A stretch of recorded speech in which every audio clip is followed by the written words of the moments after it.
Chapter 13. A strange flat tower. Tarzan, turning, discovered the man standing behind him on the top level of the ivy-covered east tower of the Palace of Diamonds.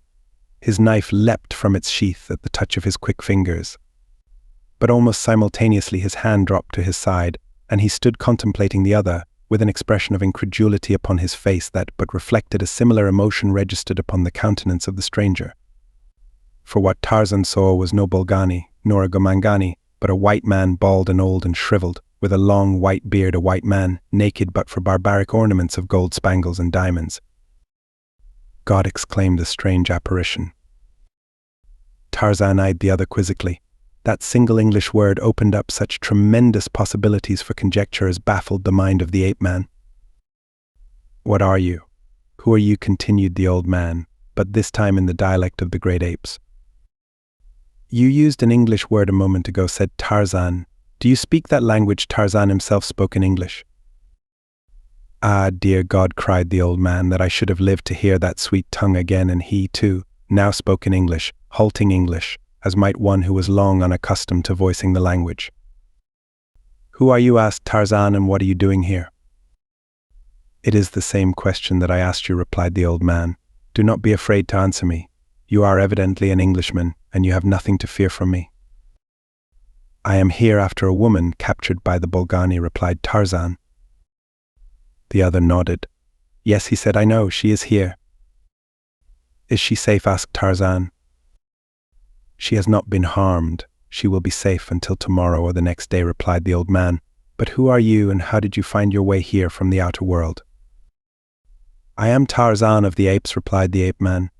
"I came into this valley looking for a way out of the valley of Opar, where the life of my companion was in danger. And you?" "I am an old man," replied the other, "and I have been here ever since I was a boy. I was a stowaway on the ship that brought Stanley to Africa after the establishment of the station on Stanley Pool, and I came into the interior with him. I went out from camp to hunt, alone. One day, I lost my way and later was captured by unfriendly natives. They took me farther into the interior to their village, from which I finally escaped, but so utterly confused and lost that I had no idea what direction to take to find a trail to the coast. I wandered thus for months, until finally, upon an accursed day, I found an entrance to this valley. I do not know why they did not put me to death at once, but they did not, and later they discovered that my knowledge could be turned to advantage to them. Since then I have helped them in their quarrying and mining and in their diamond cutting. I have given them iron drills with hardened points and drills tipped with diamonds. Now I am practically one of them, but always in my heart has been the hope that someday I might escape from the valley, a hopeless hope, though I may assure you." "There is no way out?" asked Tarzan. "There is a way, but it is always guarded." "Where is it?" queried Tarzan. "It is a continuation of one of the mine tunnels, passing entirely through the mountain to the valley beyond. The mines have been worked by the ancestors of this race for an almost incalculable length of time. The mountains are honeycombed with their shafts and tunnels. Back of the gold-bearing quartz lies an enormous deposit of altered peridotite, which contains diamonds, in the search for which it evidently became necessary to extend one of the shafts to the opposite side of the mountain, possibly for purposes of ventilation. This tunnel and the trail leading down into Opar are the only means of ingress to the valley. From time immemorial they have kept the tunnel guarded, more particularly, I imagine, to prevent the escape of slaves than to thwart the inroads of an enemy, since they believe that there is no fear of the latter emergency. The trail to Opar they do not guard because they no longer fear the Oparians and know quite well that none of their Gomangani slaves would dare enter the Valley of the Sun Worshippers. For the same reason, then, that the slaves cannot escape, we too must remain prisoners here forever." "How is the tunnel guarded?" asked Tarzan. 2 Bolgani and a dozen or more Gomangani warriors are always upon duty there," replied the old man. "The Gomangani would like to escape." "They have tried it many times in the past, I am told," replied the old man, "though never since I have lived here, and always they were caught and tortured, and all their race was punished and worked the harder because of these attempts upon the part of a few. They are numerous, the Gomangani." "There are probably 5,000 of them in the valley," replied the old man. "And how many Bolgani?" the ape-man asked. "Between 10 and 1100. 5 to 1, murmured Tarzan. and yet they are afraid to attempt to escape. But you must remember, said the old man, that the Bolgani are the dominant and intelligent race. The others are intellectually little above the beasts of the forest. Yet they are men, Tarzan reminded him. In figure only, replied the old man. They cannot band together as men do. They have not as yet reached the community plane of evolution. It is true that families reside in a single village, but that idea, together with their weapons, was given to them by the Bolgani that they might not be entirely exterminated by the lions and panthers. Formerly, I am told, each individual Gomangani, when he became old enough to hunt for himself, constructed a hut apart from others and took up his solitary life. There being at that time no slightest semblance of family life. Then the Bolgani taught them how to build palisaded villages and compelled the men and women to remain in them and rear their children to maturity, after which the children were required to remain in the village, so that now some of the communities can claim as many as 40 or 50 people. But the death rate is high among them, and they cannot multiply as rapidly as people living under normal conditions of peace and security. The brutalities of the Bolgani kill many. The carnivora take a considerable toll. 5-1, and still they remain in slavery. What cowards they must be, said the ape-man. On the contrary, they are far from cowardly, replied the old man. They will face a lion with the utmost bravery, but for so many ages have they been subservient to the will of the Bolgani, that it has become a fixed habit in them. As the fear of God is inherent in us, so is the fear of the Bolgani inherent in the minds of the Gomangani from birth. It is interesting, said Tarzan, but tell me now where the woman is of whom I have come in search. She is your mate, asked the old man. No, replied Tarzan. I told the Gomangani that she was, so that they would protect her. She is Lay, Queen of Opar, High Priestess of the Flaming God. The old man looked his incredulity. Impossible, he cried. It cannot be that the Queen of Opar has risked her life by coming to the home of her hereditary enemies. She was forced to it, replied Tarzan, her life being threatened by a part of her people because she had refused to sacrifice me to their god. If the Bolgani knew this, there would be great rejoicing, replied the old man. Tell me where she is, demanded Tarzan. She preserved me from her people, and I must save her from whatever fate the Bolgani contemplate for her. It is hopeless, said the old man. I can tell you where she is, but you cannot rescue her. I can try, replied the ape-man. But you will fail and die. If what you tell me is true, that there is absolutely no chance of my escaping from the valley, I might as well die, replied the ape-man. However, I do not agree with you. The old man shrugged. You do not know the Bolgani, he said. Tell me where the woman is, said Tarzan. Look, replied the old man, motioning Tarzan to follow him into his apartment, and approaching a window which faced toward the west, he pointed towards a strange flat tower which rose above the roof of the main building near the west end of the palace. She is probably somewhere in the interior of that tower, said the old man to Tarzan, but as far as you are concerned, she might as well be at the North Pole. Tarzan stood in silence for a moment, his keen eyes taking in every salient detail of the prospect before him. He saw the strange, flat-topped tower which it seemed to him might be reached from the roof of the main building. He saw, too, branches of the ancient trees that sometimes topped the roof itself, and except for the dim light shining through some of the palace windows, he saw no signs of life. He turned suddenly upon the old man. I do not know you, he said, but I believe that I may trust you, since after all blood ties are strong, and we are the only men of our race in this valley. You might gain something in favor by betraying me, but I cannot believe that you will do it. Do not fear. Said the old man, I hate them. If I could help you, I would, but I know that there is no hope of success, for whatever plan you may have in mind, the woman will never be rescued. You will never leave the Valley of the Palace of Diamonds. You will never leave the palace itself, unless the Bolgani wish it. The ape-man grinned. You have been here so long, he said, that you are beginning to assume the attitude of mind that keeps the Gomangani in perpetual slavery. If you want to escape, come with me. We may not succeed, but at least you will have a better chance if you try than as if you remained forever in this tower. The old man shook his head. No, he said, it is hopeless. If escape had been possible, I should have been away from here long ago. Goodbye then, said Tarzan, and swinging out of the window, he clambered toward the roof below along the stout stem of the old ivy. The old man watched him for a moment, until he saw him make his way carefully across the roof toward the flat-top tower where he hoped to find and liberate Ale. Then the old fellow turned and hurried rapidly down the crude stairway that rose ladder-like to the center of the tower. Tarzan made his way across the uneven roof of the main building, clambering up the sides of its higher elevations and dropping again to its lower levels as he covered a considerable distance between the east tower and that flat-topped structure of peculiar design in which Lay was supposed to be incarcerated. His progress was slow, for he moved with the caution of a beast of prey, stopping often in dense shadows to listen. When at last he reached the tower, he found that it had many openings letting upon the roof openings which were closed only with hangings of the heavy tapestried stuff which he had seen in the tower. Drawing one of these slightly aside, he looked within upon a large chamber, bare of furnishings, from the center of which there protruded through a circular aperture the top of a stairway similar to that he had ascended in the east tower. There was no one in sight within the chamber, and Tarzan crossed immediately to the stairway.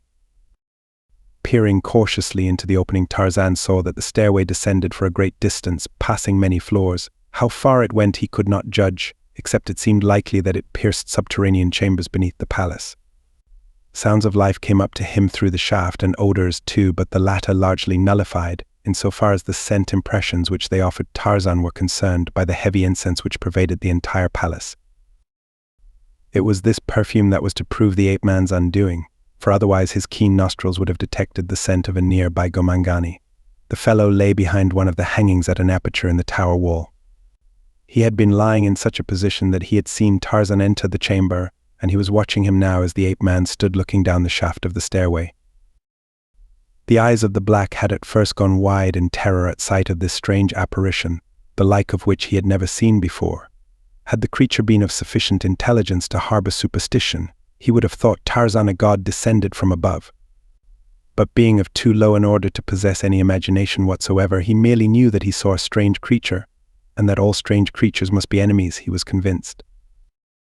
His duty was to apprise his masters of this presence in the palace, but he did not dare to move until the apparition had reached a sufficient distance from him to ensure that the movements of the gomangani would not be noticed by the intruder. He did not care to call attention to himself, for he had found that the more one effaced oneself in the presence of the bolgani, the less one was likely to suffer.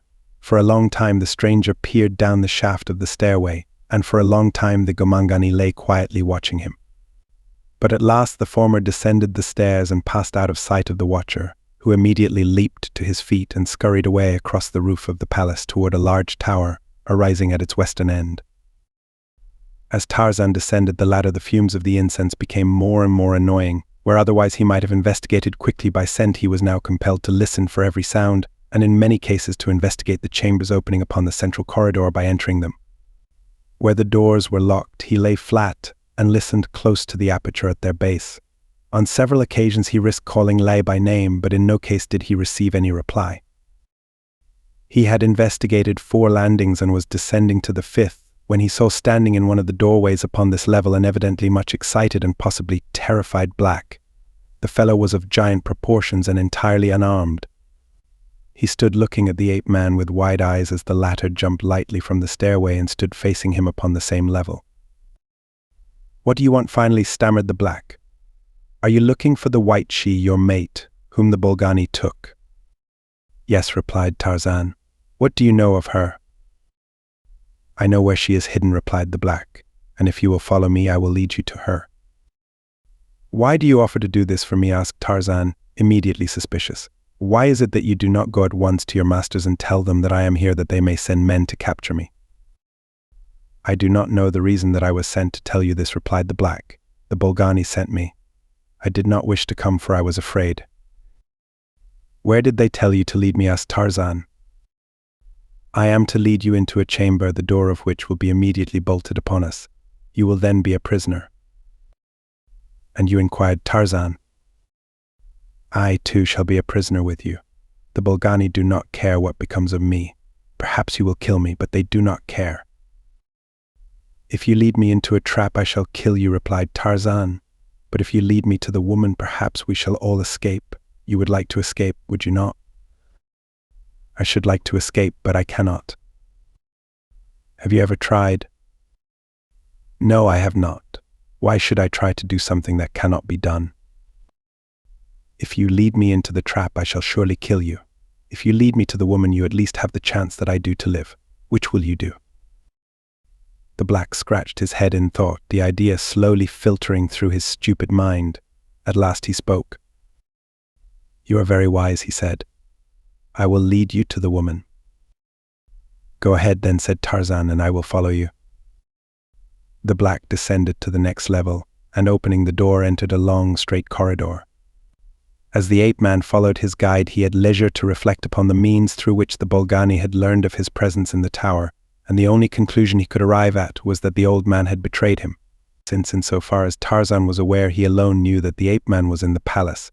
The corridor along which the black was leading him was very dark, receiving a dim and inadequate illumination from the dimly lighted corridor they had just left, the door into which remained open behind them. Presently the black stopped before a closed door. "The woman is in there," said the black, pointing to the door. "She is alone?" asked Tarzan. "No," replied the black. "Look," and he opened the door, revealing a heavy hanging which he gently separated, revealing to Tarzan the interior of the chamber beyond. Seizing the black by the wrist, that he might not escape, Tarzan stepped forward and put his eyes to the aperture. Before him lay a large chamber, at one end of which was a raised dais, the base of which was of a dark, ornately carved wood. The central figure upon this dais was a huge black-maned lion, the same that Tarzan had seen escorted through the gardens of the palace.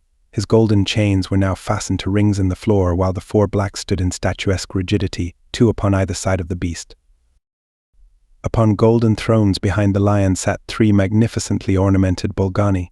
At the foot of the steps leading to the stair stood Lay, between two Gomangani guards. Upon either side of a central aisle were carved benches facing the dais, and occupying the front section of these were some 50 Bolgani, among whom Tarzan almost immediately espied the little, old man that he had met in the tower, the sight of whom instantly crystallized the ape-man's conviction of the source of his betrayal. The chamber was lighted by hundreds of cressets, burning a substance which gave forth both light and the heavy incense that had assailed Tarzan's nostrils since first he entered the domain of the Bolgani. The long cathedral-esque windows upon one side of the apartment were thrown wide, admitting the soft air of the jungle summer night. Through them Tarzan could see the palace grounds, and that this chamber was upon the same level as the terrace upon which the palace stood. Beyond those windows was an open gateway to the jungle and freedom, but interposed between him and the windows were 50 armed guerrilla men. Perhaps then strategy would be a better weapon than force with which to carve his way to freedom with L.A. Yet to the forefront of his mind was evidently a belief in the probability that in the end it would be force rather than strategy upon which he must depend. He turned to the black at his side. "Would the Gomangani guarding the lion like to escape from the Bolgani?" he asked. "The Gomangani would all escape if they could," replied the black. "If it is necessary for me to enter the room, then," said Tarzan to the black, "will you accompany me and tell the other Gomangani that if they will fight for me, I will take them out of the valley?" "I will tell them, but they will not believe," replied the black. "Tell them that they will die if they do not help me," then said Tarzan. "I will tell them." As Tarzan turned his attention again to the chamber before him, he saw that the Bolgani occupying the central golden throne was speaking. "Nobles of Numa, king of beasts, emperor of all created things," he said in deep, growling tones, "Numa has heard the words that this she has spoken, and it is the will of Numa that she die. The great emperor is hungry. He himself will devour her here in the presence of his nobles and the imperial council of 3. It is the will of Numa." A growl of approval arose from the beast-like audience, while the great lion bared his hideous fangs and roared until the palace trembled, his wicked, yellow-green eyes fixed terribly upon the woman before him, evidencing the fact that these ceremonies were of sufficient frequency to have accustomed the lion to what he might expect as the logical termination of them. "Day after tomorrow," continued the speaker, "the mate of this creature, who is by this time safely imprisoned in the Tower of the Emperors, will be brought before Numa for judgment. Slaves," he cried suddenly in a loud voice, rising to his feet and glaring at the guards holding L.A., "drag the woman to your emperor." Instantly the lion became frantic, lashing its tail and straining at its stout chains, roaring and snarling as it reared upon its hind feet and sought to leap upon L.A., who was now being forcibly conducted up the steps of the dais toward the bejeweled man-eater so impatiently awaiting her. She did not cry out in terror, but she sought to twist herself free from the detaining hands of the powerful Gomangani, all futilely, however. They had reached the last step, and were about to push Lay into the claws of the lion, when they were arrested by a loud cry from one side of the chamber, a cry that halted the Gomangani and brought the assembled Bolgani to their feet in astonishment and anger. For the sight that met their eyes was well qualified to arouse the latter within them. Leaping into the room with raised spear was the almost naked white man of whom they had heard, but whom none of them had as yet seen. And so quick was he that in the very instant of entry, even before they could rise to their feet, he had launched his spear. Chapter 14. The Chamber of Horrors. A black-maned lion moved through the jungle night. With majestic unconcern for all other created things, he took his lordly way through the primeval forest. He was not hunting, for he made no efforts towards stealth, nor, on the other hand, did he utter any vocal sound. He moved swiftly, though sometimes stopping with uplifted nose to scent the air and to listen, and thus at last he came to a high wall, along the face of which he sniffed, until the wall was broken by a half-open gateway, through which he passed into the enclosure. Before him loomed a great building, and presently as he stood watching it and listening, there broke from the interior the thunderous roar of an angry lion. He of the black mane cocked his head upon one side and moved stealthily forward. At the very instant that Leia was about to be thrust into the clutches of Numa, Tarzan of the apes leaped into the apartment with a loud cry that brought to momentary pause the Gomangani that were dragging her to her doom. And in that brief instant of respite which the ape-man knew would follow his interruption, the swift spear was launched. To the rage and consternation of the Bolgani, they saw it bury itself in the heart of their emperor, the great black-maned lion. At Tarzan's side stood the Gomangani whom he had terrified into service, and as Tarzan rushed forward toward Lala Black accompanied him, crying to his fellows that if they would help this stranger they might be free and escape from the Bolgani forever. "You have permitted the great emperor to be slain," he cried to the poor Gomangani who guarded Numa. "For this the Bolgani will kill you. Help to save the strange Tarmangani and his mate, and you have at least a chance for life and freedom. And you," he added, addressing the two who had been guarding LA, "they will hold you responsible also. Your only hope lies with us." Tarzan had reached Alai's side and was dragging her up the steps of the dais, where he hoped that he might make a momentary stand against the 50 Bolgani who were now rushing forward from their seats toward him. "Slay the three who sit upon the dais," cried Tarzan to the Gomangani, who were now evidently hesitating as to which side they would cast their lot with. "Slay them if you wish your freedom. Slay them if you wish to live." The authoritative tones of his voice, the magnetic appeal of his personality, his natural leadership won them to him for the brief instant that was necessary to turn them upon the hated authority that the three Bolgani upon the dais represented. And as they drove their spears into the shaggy black bodies of their masters, they became then and forever the creatures of Tarzan of the apes, for there could be no future hope for them in the land of the Bolgani. With one arm around Lai's waist, the ape-man carried her to the summit of the dais, where he seized his spear and drew it from the body of the dead lion. Then, turning about and facing the advancing Bolgani, he placed one foot upon the carcass of his kill and raised his voice in the terrifying victory cry of the apes of Kerchak. Before him the Bolgani paused, behind him the Gomangani quailed in terror. "Stop," cried Tarzan, raising a palm toward the Bolgani. "Listen, I am Tarzan of the apes. I sought no quarrel with your people. I but look for a passage through your country to my own. Let me go my way in peace with this woman, taking these Gomangani with me." For answer, a chorus of savage growls arose from the Bolgani as they started forward again toward the dais. From their ranks there suddenly leaped the old man of the East Tower, who ran swiftly toward Tarzan. "Ah, traitor," cried the ape-man, "you would be the first, then, to taste the wrath of Tarzan." He spoke in English, and the old man replied ill the same tongue. "Traitor," he exclaimed in surprise. "Yes, traitor," thundered Tarzan. "Did you not hurry here to tell the Bolgani that I was in the palace, that they might send the Gomangani to lure me to a trap?" "I did nothing of the kind," replied the other. "I came here to place myself near the white woman with the thought that I might be of service to her or you if I were needed. I come now, Englishman, to stand at your side and die at your side, for die you shall. As sure as there is a God in heaven, nothing can save you now from the wrath of the Bolgani whose emperor you have killed." "Come, then," cried Tarzan, "and prove your loyalty. It were better to die now than to live in slavery forever." The 6 Gomangani had ranged themselves, 3 upon either side of Tarzan and La, while the 7th, who had entered the chamber with Tarzan unarmed, was taking weapons from the body of one of the 3 Bolgani who had been slain upon the dais. Before this array of force so new to them, the Bolgani paused at the foot of the steps leading to the dais, but only for a moment they paused, for there were but 9 against 50, and as they surged up the steps, Tarzan and his Gomangani met them with battle-axe and spear and bludgeon.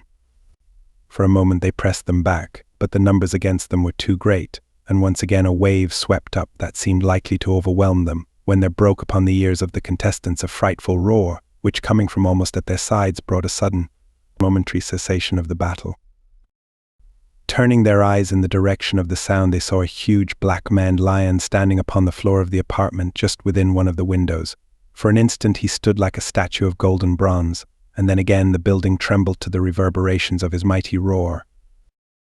Towering above them all, Tarzan of the Apes looked down from the dais upon the great beast below him, and then in quick elation he raised his voice above the growlings of the Bolgani.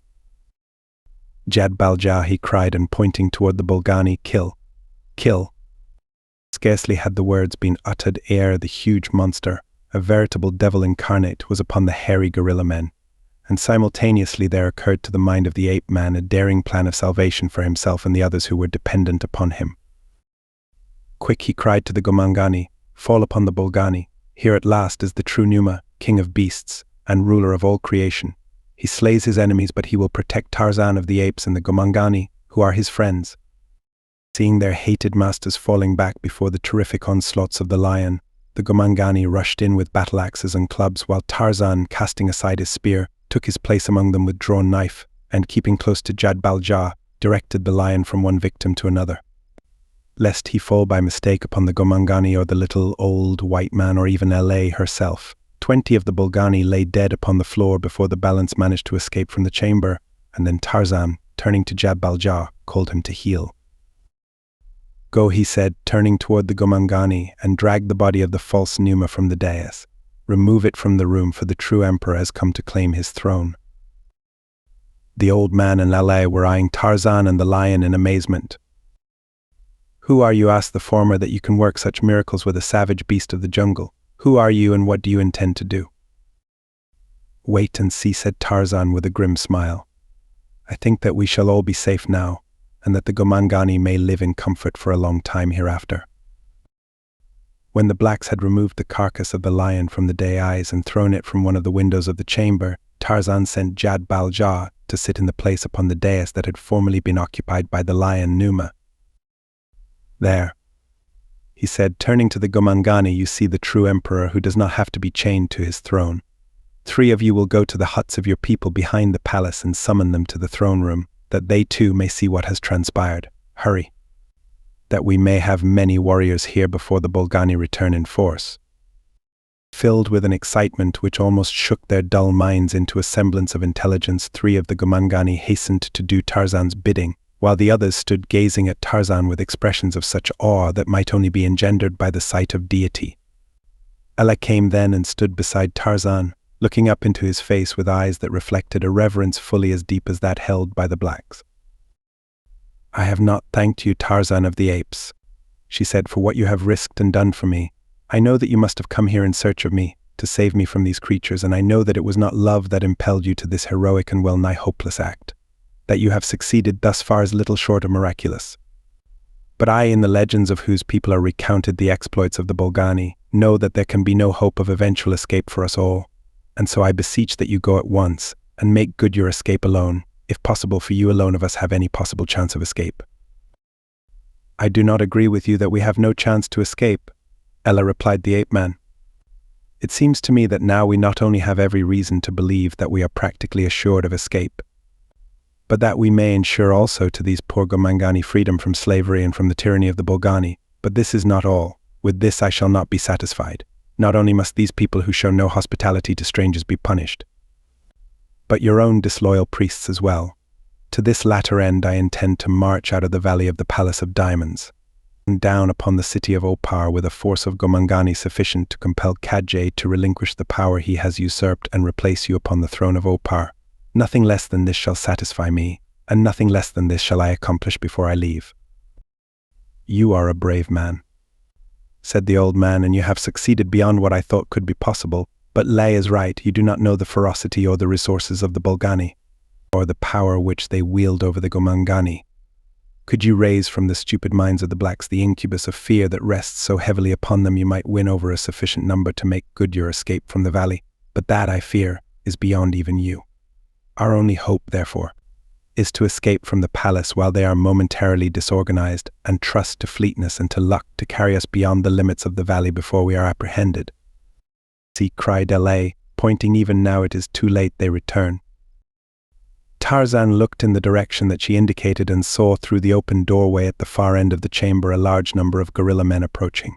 His eyes moved swiftly to the windows in the other wall. "But wait," he said, "behold another factor in the equation." The others looked toward the windows which opened upon the terrace, and they saw beyond them what appeared to be a crowd of several hundred blacks running rapidly toward the windows. The other blacks upon the dais cried out excitedly, they come, we shall be free, and no longer shall the Bolgani be able to make us work until we drop from exhaustion, or beat us, or torture us, or feed us to Numa." As the first of the Bolgani reached the doorway leading into the chamber, the Gomangani commenced to pour through the several windows in the opposite wall.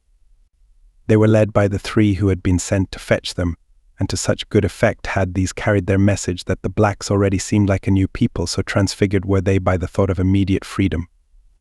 At sight of them, the leader of the Bolgani cried aloud for them to seize the intruders upon the dais, but his answer was a spear hurled by the nearest black, and as he lunged forward dead, the battle was on. The Bolgani in the palace greatly outnumbered the blacks, but the latter had the advantage of holding the interior of the throne room in sufficient numbers to prevent the entry of many Bolgani simultaneously. Tarzan, immediately he recognized the temper of the blacks, called Jad Baljah to follow him, and descending from the dais he took command of the Gomangani. At each opening he placed sufficient men to guard it, and at the center of the room he held the balance in reserve. Then he called the old man into consultation. "The gate in the east wall is open," he said. "I left it, so when I entered, would it be possible for 20 or 30 blacks to reach it in safety and, entering the forest, carry word to the villagers of what is transpiring here in the palace, and prevail upon them to send all of their warriors immediately to complete the work of emancipation that we have begun?" "It is an excellent plan," replied the old man.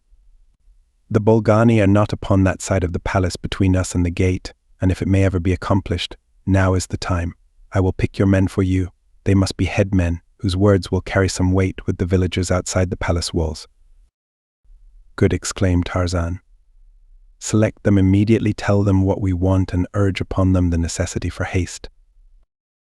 One by one the old man chose 30 warriors, whose duty he carefully explained to each. They were delighted with the plan and assured Tarzan that in less than an hour the first of the reinforcements would come. "As you leave the enclosure," said the ape-man, "destroy the lock if you can, so that the Bolgani may not lock it again and bar out our reinforcements. Carry also the word that the first who come are to remain outside the wall until a sufficient number have arrived to make entry into the palace grounds reasonably safe, at least as many as are within this room now." The blacks signified their understanding, and a moment later passed out of the room through one of the windows and disappeared into the darkness of the night beyond. Shortly after the blacks had left, the Bolgani made a determined rush upon the Gomangani guarding the main entrance to the throne room, with the result that a score or more of the guerrilla men succeeded in cutting their way into the room. At this first indication of reversal, the blacks showed signs of faltering, the fear of the Bolgani that was inherent in them showing in their wavering attitude and seeming reluctance to force a counter-attack. As Tarzan leaped forward to assist in checking the rush of the Bolgani into the throne room, he called to Jad Baljah, and as the great lion leapt from the dais, the ape-man, pointing to the nearest Bolgani, cried, "Kill." Straight for the throat of the nearest leaped Jad Baljah. The great jaws closed upon the snarling face of the frightened gorilla man but once, and then, at the command of his master, the golden lion dropped the carcass after a single shake and leaped upon another. 3 had died thus in quick succession when the balance of the Bolgani turned to flee this chamber of horrors, but the Gomangani, their confidence restored by the ease with which this fierce ally brought death and terror to the tyrants, interposed themselves between the Bolgani and the doorway, shutting off their retreat. Hold them," cried Tarzan. "Do not kill them, and then to the Bolgani surrender, and you will not be harmed." Jad Balja clung close to the side of his master, glaring and growling at the Bolgani, and casting an occasional beseeching look at the ape-man which said plainer than words, "Send me among them." 15 of the Bolgani who had entered the room survived. For a moment they hesitated, and then one of them threw his weapons upon the floor. Immediately the others followed suit. Tarzan turned toward Jad Balja. "Back," he said, pointing toward the day-eyes, and as the lion wheeled and slunk away toward the platform, Tarzan turned again toward the Bolgani. "Let one of your number go," he said, "and announce to your fellows that I demand their immediate surrender." The Bolgani whispered among themselves for a few moments, and finally one of them announced that he would go and see the others. After he had left the room, the old man approached Tarzan. "They will never surrender," he said. "Look out for treachery." "It is all right," said Tarzan. "I am expecting that, but I am gaining time, and that is what we need most. If there were a place near where I might confine these others, I should feel better, for it would cut down our antagonists by at least that many." "There is a room there," said the old man, pointing toward one of the doorways in the throne room, "where you can confine them. There are many such rooms in the Tower of the Emperors." "Good," said Tarzan, and a moment later, following his instructions, the Bolgani were safely locked in a room adjoining the throne room. In the corridors without they could hear the main body of the guerrilla men in argument. It was evident that they were discussing the message sent to them by Tarzan. 15 minutes passed, and finally 30, with no word from the Bolgani and no resumption of hostilities, and then they came to the main entrance of the throne room, the fellow whom Tarzan had dispatched with his demand for surrender. "Well," asked the ape-man, "what is their answer?" "They will not surrender," replied the Bolgani, "but they will permit you to leave the valley provided that you will release those whom you have taken prisoner and harm no others." The ape-man shook his head. "That will not do," he replied. "I hold the power to crush the Bolgani of the Valley of Diamonds. Look." And he pointed toward Jad Balja. "Here is the true Numa. The creature you had upon your throne was but a wild beast, but this is Numa, king of beasts, emperor of all created things. Look at him. Must he be held in leash by golden chains like some prisoner or slave? No, he is indeed an emperor, but there is one yet greater than he, one from whom he takes commands, and that one is I, Tarzan of the Apes. Anger me and you shall feel not only the wrath of Numa, but the wrath of Tarzan as well. The Gomangani are my people, the Bolgani shall be my slaves. Go and tell your fellows that, and that if they would live at all they had best come soon and sue for mercy. Go." When the messenger had again departed, Tarzan looked at the old man, who was eyeing him with an expression which might have denoted either awe or reverence, were it not for the vaguest hint of a twinkle in the corners of the eyes. The ape-man breathed a deep sigh of relief. "That will give us at least another half-hour," he said.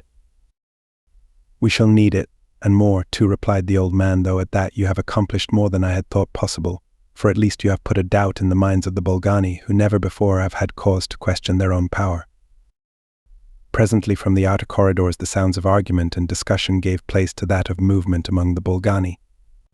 A company, comprising some 50 of the guerrilla men, took post directly outside the main entrance of the throne room, where they stood in silence, their weapons ready, as though for the purpose of disputing any effort upon the part of the inmates of the room to escape.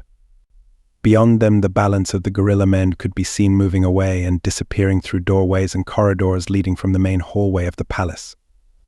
The Gomangani, together with Lele and the old man, watched impatiently for the coming of the black reinforcements, while Tarzan sat upon the edge of the dais half reclining, with an arm about the neck of Jad Balja. "They are up to something," said the old man. "We must watch carefully against a surprise. If the blacks would but come now, while the doorway is held by only 50, we should overcome them easily and have, I do verily believe, some slight chance of escaping from the palace grounds." "Your long residence here," said Tarzan, "has filled you with the same senseless fear of the Bolgani that the Gomangani hold. From the attitude of mind which you hold toward them, one would think them some manner of supermen. They are only beasts, my friend, and if we remain loyal to our cause we shall overcome them."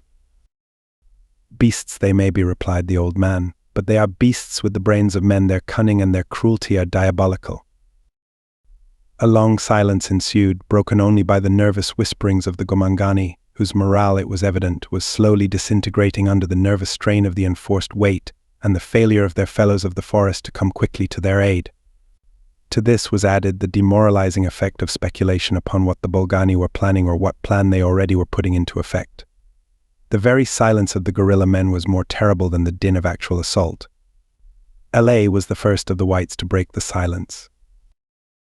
If 30 of the Gomangani could leave the palace so easily, why might not we leave also, she asked. There were 2 reasons, replied Tarzan. One was that, should we have left simultaneously, the Bolgani, greatly outnumbering us as they did, could have harassed us and detained us for a sufficient length of time to have permitted their messengers to reach the villagers ahead of us, with the result that in a short time we should have been surrounded by thousands of hostile warriors. The second reason is that I desire to punish the creatures, so that in future a stranger may be safe in the Valley of the Palace of Diamonds. He paused. And now I shall give you a third reason why we may not seek to escape at this moment. He pointed toward the windows overlooking the terrace. Look, he said. The terrace and the gardens are filled with Bolgani. Whatever their plan, I think its success depends upon our attempt to escape from this room through the windows, for, unless I am mistaken, the Bolgani upon the terrace and in the gardens are making an attempt to hide themselves from us. The old man walked to a part of the room from which he could see the greater part of the terrace and gardens upon which the windows of the throne room looked.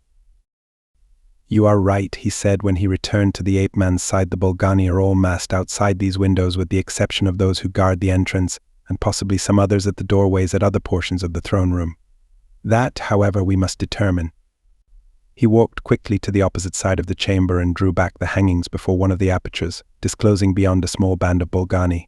They stood there motionless, not making any effort to seize or harm him. To another exit, and another he went, and beyond each discovered to the occupants of the chamber the same silent guerrilla guardians.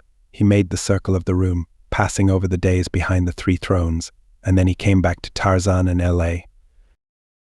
It is as I suspected, he said. We are entirely surrounded. Unless help comes soon, we are lost. But their force is divided, Tarzan reminded him. Even so, it is sufficient to account for us, replied the old man.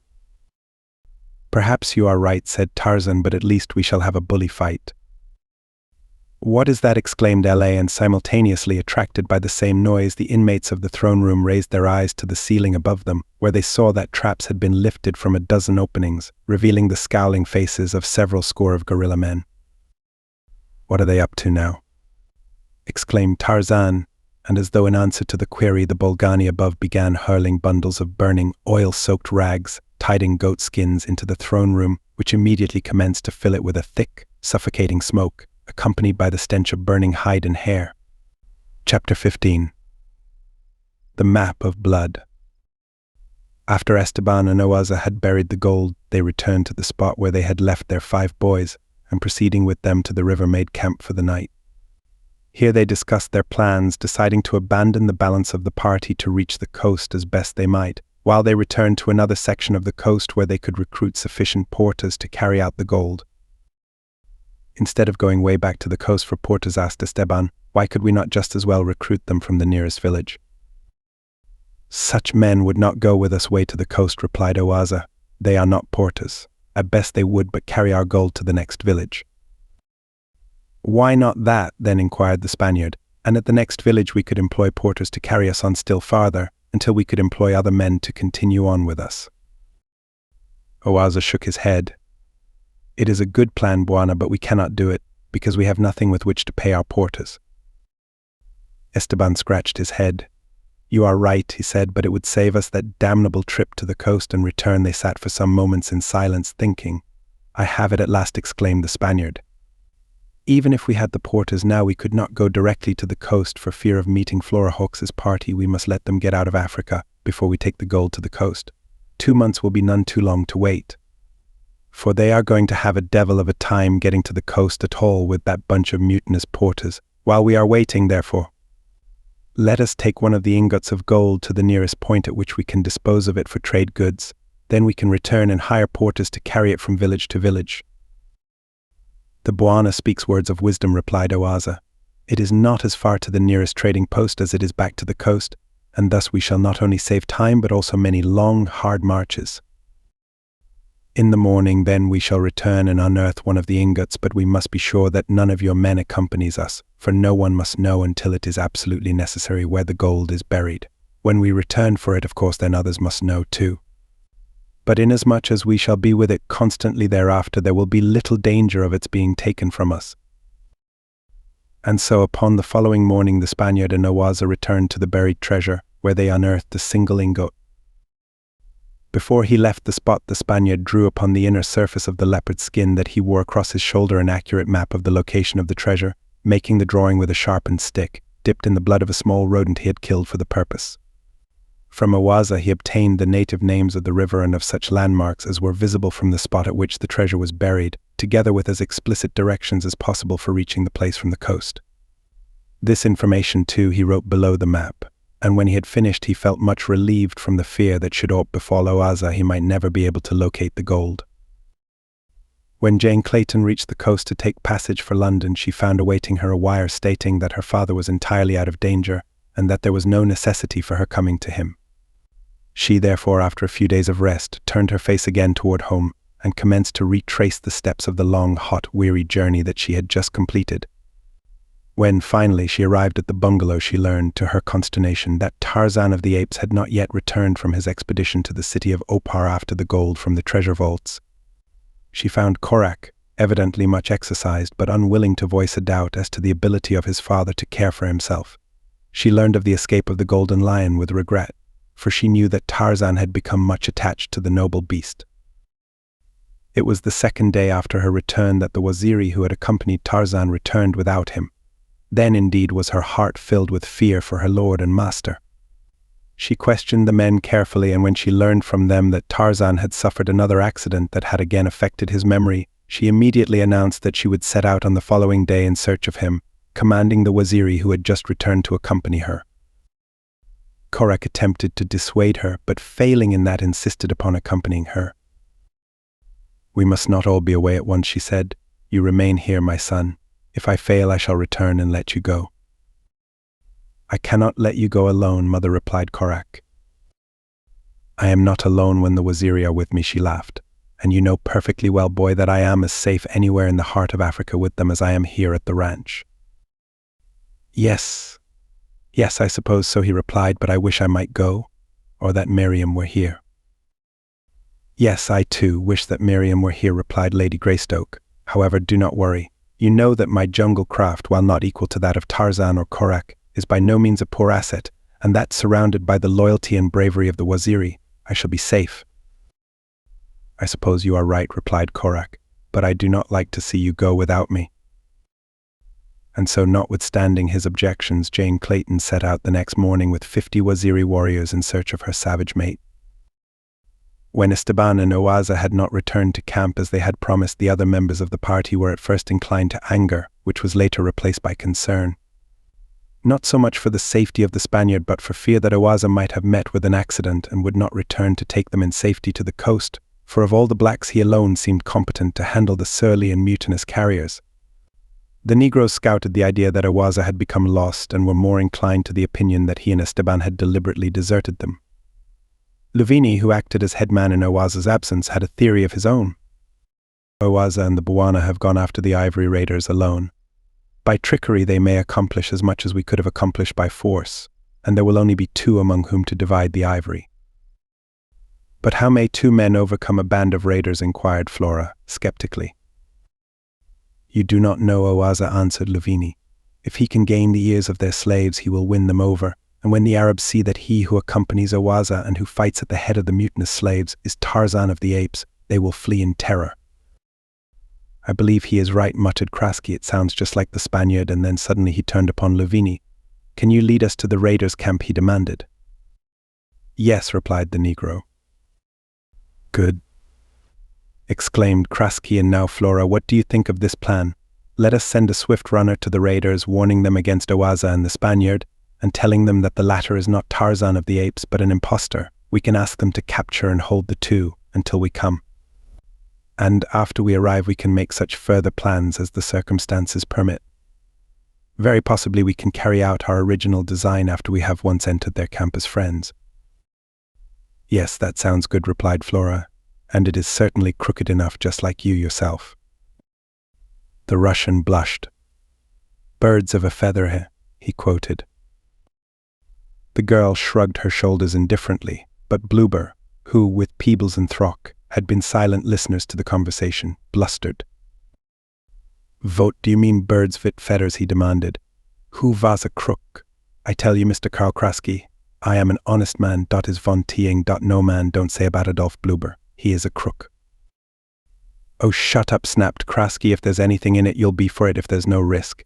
These fellows stole the ivory themselves and killed a lot of people probably to do it. In addition, they have taken slaves, which we will free." "Oh well," said Bluber, "if it is fair and equitable, why, all right, but just remember, Mr. Kraske, I am an honest man." "Blime," exclaimed Throck, "we're all honest. I've never seen such a downy bunch of parsons in all me life." "Sure we're honest," roared John Peebles, "and anyone that says we ain't gets his ballad knocked off and ere we are that's that." The girl smiled wearily. "You can always tell honest men," she said. "They go around telling the world how honest they are. But never mind that. The thing now is to decide whether we want to follow Kraske's suggestion or not. It's something we've got all pretty well to agree upon before we undertake it. There are 5 of us. Let's leave it to a vote, do we? Or don't we?" "Will the men accompany us?" asked Kraske, turning to Luvini. "If they are promised a share of the ivory, they will," replied the black. "How many are in favor of Karl's plan?" asked Flora. They were unanimously for it, and so it was decided that they would undertake the venture, and a half-hour later a runner was dispatched on the trail to the raiders' camp with a message for the raider chief. Shortly after, the party broke camp and took up its march in the same direction.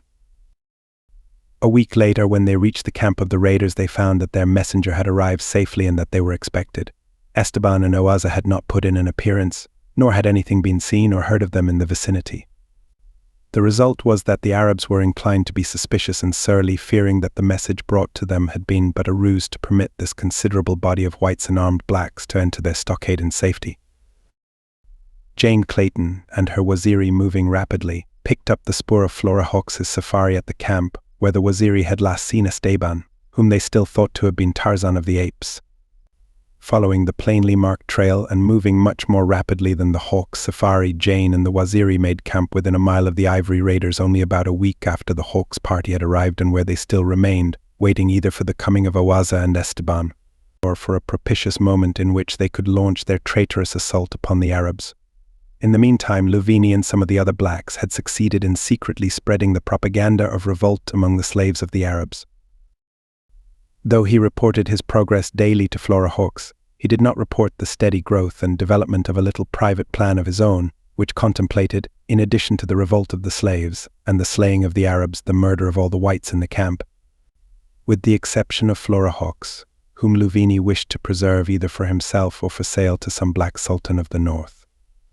It was Luvini's shrewd plan to first slay the Arabs with the assistance of the whites, and then to fall upon the whites and slay them after their body servants had stolen their weapons from them. That Luvini would have been able to carry out his plan with ease there is little doubt, had it not been for the loyalty and affection of a young black boy attached to Flora Hawkes for her personal service. The young white woman, notwithstanding the length to which she would go in the satisfaction of her greed and avarice, was a kind and indulgent mistress. The kindnesses she had shown this ignorant little black boy were presently to return her dividends far beyond her investment. Luvini had been to her upon a certain afternoon to advise her that all was ready, and that the revolt of the slaves and the murder of the Arabs should take place that evening, immediately after dark. The cupidity of the whites had long been aroused by the store of ivory possessed by the raiders, with the result that all were more than eager for the final step in the conspiracy that would put them in possession of considerable wealth. It was just before the evening meal that the little Negro boy crept into Flora Hawkes' tent. He was very wide-eyed and terribly frightened. "What is the matter?" she demanded. "Essesh," he cautioned. "Do not let them hear you speak to me, but put your ear close to me while I tell you in a low voice what Luvini is planning." The girl bent her head close to the lips of the little black. "You have been kind to me," he whispered, "and now that Luvini would harm you, I have come to tell you." "What do you mean?" exclaimed Flora, in a low voice. "I mean that Luvini, after the Arabs are killed, has given orders that the black boys kill all the white men and take you prisoner. He intends to either keep you for himself or to sell you in the north for a great sum of money." "But how do you know all this?" demanded the girl. "All the blacks in camp know it," replied the boy. "I was to have stolen your rifle and your pistol, as each of the boys will steal the weapons of his white master." The girl sprang to her feet. "I'll teach that nigger a lesson," she cried, seizing her pistol and striding toward the flap of the tent. The boy seized her about the knees and held her. "No, no," he cried. "Do not do it. Do not say anything. It will only mean that they will kill the white men sooner and take you prisoner just the same. Every black boy in the camp is against you. Louvini has promised that the ivory shall be divided equally among them all. They are ready now. And if you should threaten Louvini, or if in any other way they should learn that you were aware of the plot, they would fall upon you immediately." "What do you expect me to do then?" she asked. "There is but one hope, and that is in flight. You and the white men must escape into the jungle. Not even I may accompany you." The girl stood looking at the little boy in silence for a moment, and then finally she said, "Very well, I will do as you say. You have saved my life. Perhaps I may never be able to repay you, and perhaps again I may. Go, now, before suspicion alights upon you." The black withdrew from the tent, crawling beneath the back wall to avoid being seen by any of his fellows who were in the center of the camp, from which the front of the tent was in plain view. Immediately he was gone, Flora walked casually into the open and went to Krasky's tent, which the Russian occupied in common with Bluber. She found the two men and in low whispers apprised them of what the black had told her. Krasky then called Peebles and Throck, it being decided that they should give no outward sign of holding any suspicion that aught was wrong. The Englishmen were for jumping in upon the blacks and annihilating them, but Flora Hawkes dissuaded them from any such rash act by pointing out how greatly they were outnumbered by the natives, and how hopeless it would be to attempt to overpower them. Bluber, with his usual cunning and shrewdness, which inclined always to double-dealing where there was the slightest possibility for it, suggested that they secretly advise the Arabs of what they had learned, and joining forces with them, take up as strong a position in the camp as possible and commence to fire into the blacks without waiting for their attack. Again, Flora Hawkes vetoed the suggestion. "It will not do," she said, "for the Arabs are at heart as much our enemies as the blacks. If we were successful in subduing the niggers, it would be but a question of minutes before the Arabs knew every detail of the plot that we had laid against them, after which our lives would not be worth that." And she snapped her fingers. "I guess Flora is right, as usual," growled Peebles, "but what in hell are we going to do wandering around in this here jungle without no niggers to hunt for us, or cook for us, or cook for us, or carry things for us, or find our way for us? That's what I'd like to know, and there we are, and that's that." "No, I guess there ain't nothing else to do," said Throck, "but blime if I likes to run away, says I, leastwise not for no dirty niggers." There came then to the ears of the whites, rumbling from the far distance in the jungle, the roar of a lion. "Oi, oi," cried Bluber. "We go out all alone in dot jungle. Mein Gott, I just as soon stay here and get killed like a white man." "They won't kill you like a white man," said Krasky. "They'll torture you if you stay." Bluber wrung his hands, and the sweat of fear rolled down his oily face. "Oi, why did I done it? Why did I done it?" he wailed. "Why didn't I stay home in London where I belong?" "Shut up," snapped Flora. "Don't you know that if you do anything to arouse the suspicion of these fellows, they will be on us at once? There is only one thing for us to do, and that is to wait until they precipitate the attack upon the Arabs. We will still have our weapons, for they do not plan to steal them from us until after the Arabs are killed. In the confusion of the fight, we must make our escape into the jungle, and after that God knows and God help us." "Yes," blubbered Bluber, who was in a blue funk, "God help us." A moment later Louvini came to them. "All is ready, Buonas," he said. "As soon as the evening meal has been eaten, be in readiness. You will hear a shot, that will be the signal. Then open fire upon the Arabs." "Good," said Krasky, "we have just been talking about it, and we have decided that we will take our stand near the gate to prevent their escape." "It is well said, Louvini, but you must remain here," he was addressing Flora. "It would not be safe for you to be where there is to be fighting. Remain here in your tent, and we will confine the fighting to the other side of the village and possibly to the gate, if any of them makes a break for escape." "All right," said Flora, "I will remain here where it is safe." Satisfied that things could not have worked into his hands to better advantage, the black left them, and presently the entire camp was occupied with the evening meal. There was an atmosphere of restraint and high, nervous tension throughout the entire camp that must have been noticeable, even to the Arabs, though they alone of the entire company were ignorant as to its cause. Bluber was so terrified that he could not eat, but sat white and trembling with his eyes roving wildly about the camp, first to the blacks, then to the Arabs, and then to the gate. The distance to which he must have measured 100 times as he sat there waiting for the shot that was to be the signal for the massacre that was to send him out into the jungle to be, he surely thought, the immediate prey of the first hunting lion that passed. Peebles and Throck ate their meal stolidly, much to Bluba's disgust. Krasky, being of a highly nervous temperament, ate but little, but he showed no signs of fear.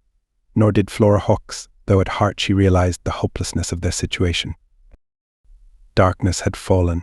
Some of the blacks and Arabs were still eating, when suddenly the silence was shattered by the sharp staccato report of a rifle. An Arab sank silently to the earth. Krasky rose and grasped Flora by the arm. "Come," he cried. Followed by Peebles and Throck, and preceded by Bluber, to whose feet fright had lent wings, they hurried toward the gate of the palisade. By now the air was filled with the hoarse cries of fighting men and the report of rifles. The Arabs, who had numbered but about a dozen, were putting up a game fight, and being far better marksmen than the blacks, the issue of the battle was still in doubt when Krasky opened the gate, and the 5 whites fled into the darkness of the jungle. The outcome of the fight within the camp could not have been other than it was, for so greatly did the blacks outnumber the Arabs that eventually, notwithstanding their poor marksmanship, they succeeded in shooting down the last of the nomads of the north. Then it was that Luvini turned his attention to the other whites, only to discover that they had fled the village. The black realized 2 things instantly. One was that someone had betrayed him, and the other that the whites could not have gone far in the short time since they had left the camp. Calling his warriors about him, he explained to them what had happened, and impressing upon them that the whites, if permitted to escape, would eventually return with reinforcements to punish the blacks, he aroused his followers, who now numbered over 200 warriors, to the necessity of setting out immediately upon the trail of the fugitives and overtaking them before they could carry word even to a neighboring village, the nearest of which was not more than a day's march distant.